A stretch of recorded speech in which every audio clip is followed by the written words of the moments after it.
be a scientist, I should join this, right?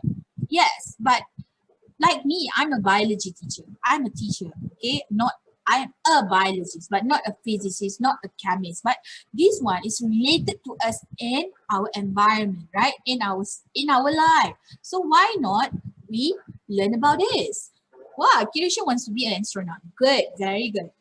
I'll pay the best for you. Okay, number one, okay, the greenhouse effect.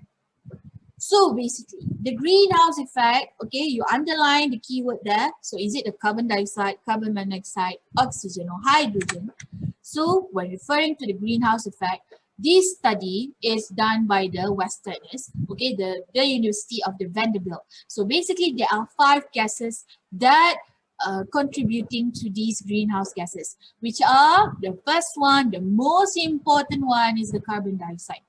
We need the greenhouse gases because of what?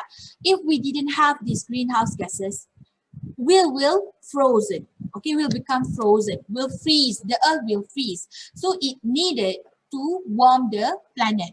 But if we have overexposure to this greenhouse effect, it will cause global warming. Very hot, like the one in Malaysia right now, right?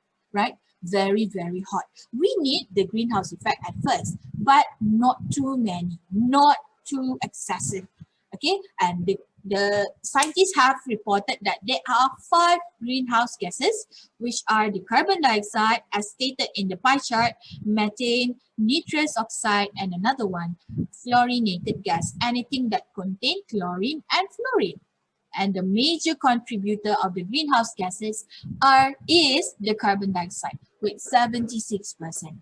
Another one is the water vapor. For example, if you breathe out, so the gases, for example, in front of you, you got mirror.